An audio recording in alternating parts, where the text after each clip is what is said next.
fascination and frustration. These are my two feelings when looking at our subject. First of all, fascination. As you see with PADEMIA, let's say the early attempts we tried at the early days of this, or early years of this century, have been taken up again. And I was a little bit surprised that quite a lot of the books of Andreas, of course Andreas deserves it, and were taken up again. And this leads also to the frustration. You know the subtitle of this book, Losers or Latecomers. I was for the losers, Andreas was for the latecomers, so he will talk about that tomorrow then. So the question is, what kind of phenomenon are we studying really here? And one starting point is already that I said we should look at multi-level parliamentarism, which for me is not identical with multi-level democracy. I think we have to talk about the legitimacy behind it. And for me, it's not quite clear that these are identical. Now, I don't want to deal into that or to go into that, but I think it's a major issue. Is this necessary for the legitimacy of the European Union to have multi-level parliamentarism, or to have the involvement of parliaments on both levels? We come back to that in a second. My general argument is there's a lot of constraints, many constraints. There are few opportunities, if you take my title, and there are even few incentives to use the few opportunities which are existing. And why is this the case? I have a simplified answer by rational choice, because the actors are not seeing any positive incentives to use the channels which are open to them.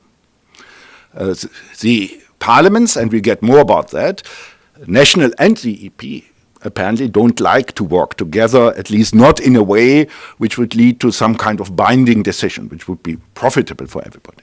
They are really hesitant to do so, or even show a lot of resistance to do so. So I think the basic point is that there's a lot of hopes, a lot of thesis, but there's very few where we can really see in the empirical findings that things are moving, that we see something which is worthwhile.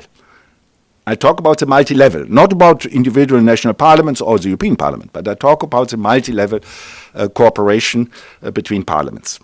In my paper, I presented 6 models, which I think are important for looking at the political and theoretical framework.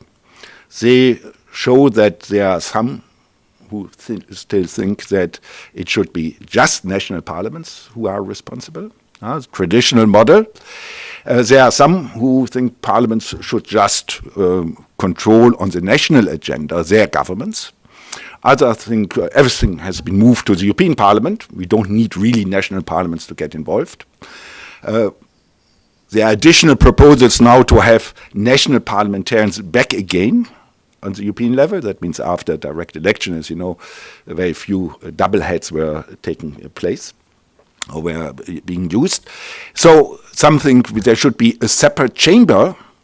The latest proposal came from the finance minister from Germany to have a national chamber for the Europe, for those countries or parliaments who are a member of the Eurozone. So I think there are a lot of these ideas floating around. My point, and I want to be short, is why are there limits to the cooperation which are there, the opportunities which are created in COSAC, in the Article 13 of the Fiscal Compact. There are other forms of the conferences on CFSP and an ESDP between the European parliamentarians and national parliamentarians. You might not even heard about that latest. I try always to find out what they are doing. It's not easy to get all information. And the first meetings of the committee of Article 13 from the TSCG proved that, what I said before, that there is no really interest really to get to work together in a serious way. Why is this the case? Because both the national parliaments and the European parliaments claim that they own their legitimacy. They should not pool or delegate legitimacy to this kind of committee. This is clearly written in the COSAC protocol. You can clearly read that, where they say that this COSAC, like the Article 13, should not take any decisions which would bind national parliaments or the European Parliament. And I guess if you look at the European Parliament, I'm very interested in what Andreas Maurer will tell tomorrow when he talks about the view from the European Parliament. I think there's a basic idea that they should really represent democratic legitimacy and be the parliament on the European level. And other parliamentarians on national level, I return or look at statements by the Bundestag people, they say, yeah, the European Parliament might discuss it, but we take the decision on major issues because it's still our competence. So I think the major question will be, can we find more in that? And under which condition will multi-level parliamentarism work? And is it necessary that it works? Or in this case, are we looking just for something which is, let's say, interesting for some political statements? There's a fig leaf. Yeah, we have Article 13. If you really want to discuss it, you can come together, but don't take any decisions which are relevant for us. So the fig leaf for politicians and an interesting point for a PhD thesis for academia. This is my question.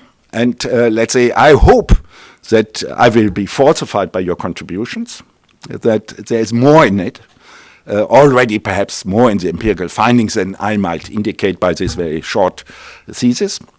And of course that perhaps, as we also should always link that to normative debates, that we see possibilities or necessities to really progress in this area.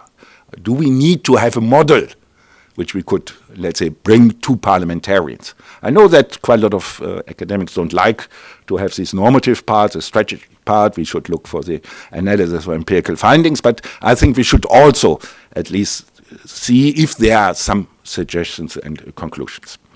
Ben, I hope I was short enough. I'm looking, as I said, to falsification. Perhaps I overlooked some of the empirical ways. I overlooked perhaps some of the importance. I'm too pessimistic. Perhaps I'm too frustrated that I don't see more of what I would have liked to see. But in any case, we have the discussion about it. Thank you.